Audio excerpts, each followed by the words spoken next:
Welcome friends, MPC IQ education या YouTube चॅनलवर तुमचं सर्वांचं स्वागत आहे.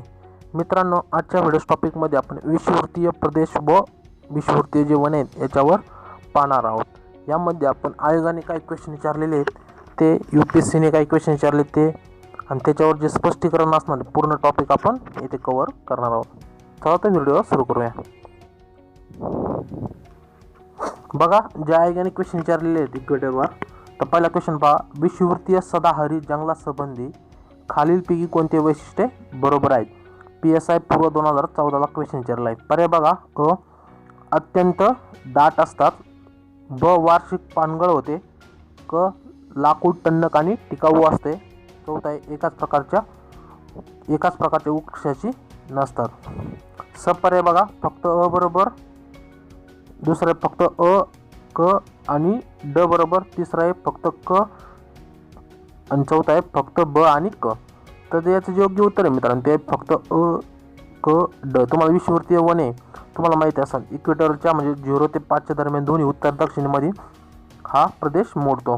विषुववृत्तीय जास्त प्रमाणात टेम्परेचर असल्यामुळे काय प्रेशरसुद्धा खूप कमी आहे आणि तिथं काय जे डेली म्हणतो आपण पाऊससुद्धा रोज पडत असतो. त्याच्यामुळे काय होतं, जे वन आहेत हे दाट उगलेले आहेत आणि जास्त हाईटला आहे, कारण यांना सूर्यप्रकाश जास्त दाट उगल्यामुळे काय होतं, सूर्यप्रकाश भेटत नाही, तर मग ते काय होतात, सूर्यप्रकाशाच्या दिशेने वर वाढतात. त्याच्यामुळे त्यांची हाईटसुद्धा जास्त प्रमाणात आहे. मग पहिला अ पर्याय बरोबर आहे. दुसरं म्हणजे वार्षिक पानगळ होते, हे चुकीचं आहे. पानगळ म्हणजे जे पान आहे ते पडत नाही. नंतर तिसरं लाकूड टणक आणि टिकाऊ असते, बरोबर. यांचं होतं एकाच प्रकारची वृक्षाची नसतात, हे पण बरं आहे. डायव्हर्सिटी मोठ्या प्रमाणावर आहे. तर दुसरा बघा प्रश्न काय विचारला आहे राज्यसेवा पूर्व 2012ला. जोड्या लावायला विचारलं होतं. वन प्रकारानं म्हणजे सदाहरित, उष्णकटिबंधीय, तुंड्र आणि अशा प्रकारचे विचारले होते आणि वनस्पतींचे जोड्या लावायला विचारलं होतं. असा क्वेश्चन आपल्याला बनतो. तर बघा, सदाहरित वनामध्ये कोणते वृक्ष आढळतात? पर्याय बघा. बाबूळ, दुसरं रबर, तिसरं खारफुटी, चौथं साग. याचं जे योग्य उत्तर आहे मित्रांनो ते आहे रबर. रबर हे काय आहे, मोहगनी रबर हे काय आहे, जे विषुववृत्तीय प्रदेश आहे येथील ते वनस्पती आढळतात. त्याच्यानंतर बघा क्वेश्चन तिसरा विचारलेला आहे, सदाहरित वने कोठे आढळतात? हा क्वेश्चन बनू शकतो. तर पर्याय बघा. काही देशांची नावे तुम्हाला त्याच्यापैकी बघा, ऑस्ट्रेलिया, ब्राझील, कॅनडा आणि फ्रान्स. याचं योग्य उत्तर मित्रांनो ते ब्राझील आहे. ब्राझीलमध्ये अमेझॉनचं जंगल आहे बघा, हे याच्यामध्येच मोडतं. क्वेश्चन चौथा विचारला होता, UPSC 2007मध्ये क्वेश्चन विचारला होता, भूमध्य रेषेच्या जवळ कोणते वने आढळतात? तर पर्याय बघा. पहिलं पानझडी वने, दुसरं शंकुधारी वने, तिसरं घास वने, घासदारी म्हणतो आपण, चौथं उष्णकटिबंधीय वने. जे आन्सर असणार उष्णकटिबंधीय वने आहे. त्यानंतर बघा पुन्हा क्वेश्चन पाचवा बघा, विषुववृत्तावर चालला होता, खालील विधानांचा विचार करा. पर्याय बघा. विषुववृत्त रेषा ही एकूण 13 देशांमधून जाते. दुसरं, विषुववृत्तावर वार्षिक तापमान सर्वात कमी राहते. तिसरं बघा, आफ्रिका असा एकमेव देश आहे ज्यामध्ये विषुववृत्त कर्क देश नाही, आफ्रिका असा एकमेव खंड आहे की ज्यामधून विषुववृत्त कर्क व मकर रेषा जाते. चौथं बघा, केनिया विषुववृत्त भूमध्य रेषेवर अवस्थित आहे. तर सर्वोच्च शिखर हे सदा हिमच्छादित असते. तर वरीलपैकी कोणते विधान सत्य? पर्याय बघा. पहिलं 1 आणि 2, दुसरं आहे 2 आणि 4, तिसरं आहे 1 आणि 4, चौथा आहे वरीलपैकी कोणतेच असत्य नाही. जे आन्सर आहे बघा मित्रांनो ते आन्सर 4 नंबरचं, वरीलपैकी कोणतेच असत्य नाही. 13 देशांमधून जाते.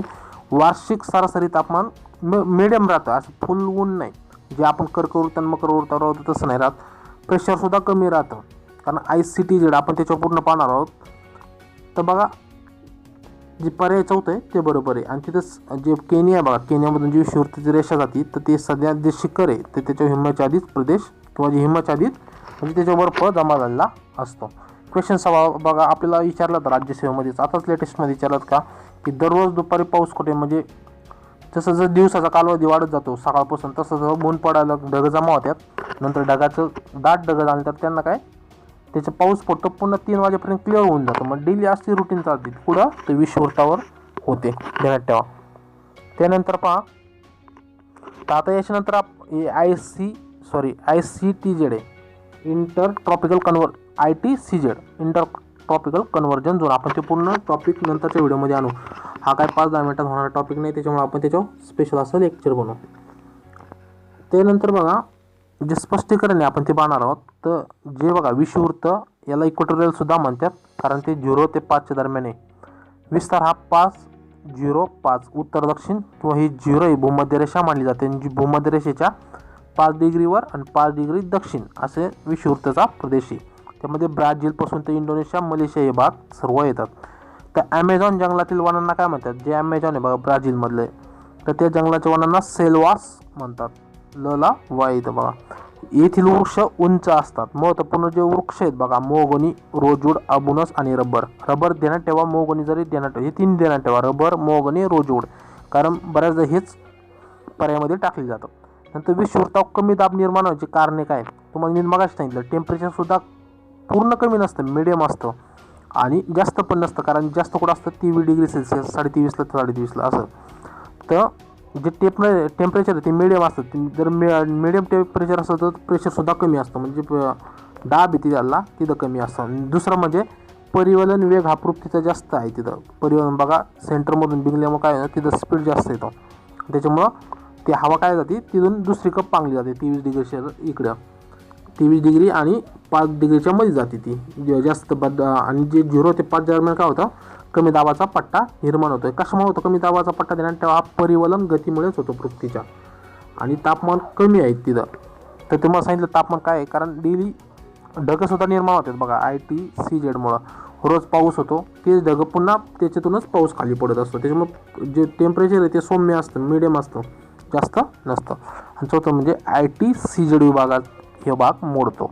इंटरट्रॉपिकल जवळ आहे ॲक्च्युली ते, पुन्हा ITCZमध्ये येत तर जवळ आहे त्याच्या. तर ITCZ भाग म्हणजे असा भाग आहे जिथं जाईन हा एक पट्टी असते. ही पट्टी जिथं जाईन ना, वर सरकली, समजा सूर्य जिथं ज्या साईडला जाईल त्या साईडला ती निर्माण होत असते. ITCZ म्हणजे आपण याच्यावर पुन्हा असं लेक्चर आणणार आहोत. तर तिथं कमी दाबाचा पट्टा निर्माण होतो आणि यालाच ITCZ इंटरट्रॉपिकल कन्व्हर्जन झोनसुद्धा म्हणतात. हा याच्यावर क्वेश्चन अजूनपर्यंत विचारलेला नाही, पण हा सुद्धा आपण कंप्लीट करू येणाऱ्या व्हिडिओमध्ये. तर मित्रांनो, आजच्या विषुववृत्तावरचा व्हिडिओ तुम्हाला कसा वाटला नक्कीच कमेंट करून सांगा. जर व्हिडिओ आवडला तर व्हिडिओला लाईक करा आणि आपले जे Mpsci IQ एज्युकेशन आहे त्या चॅनलला सबस्क्राईब करा. आपले टेलिग्रामला, फेसबुकला सुद्धा पेज आहे, तुम्ही तिथे जाऊन आपली लेटेस्ट जी माहिती आहे बघ करंट अफेअरची, आपण तिथं जी असेल ती माहिती तिथे टाकत असतो. याची जर PDF पाहिजे असेल तर मी तुम्हाला टेलिग्रामवर शेअर करीन संध्याकाळी. थँक्यू मित्रांनो.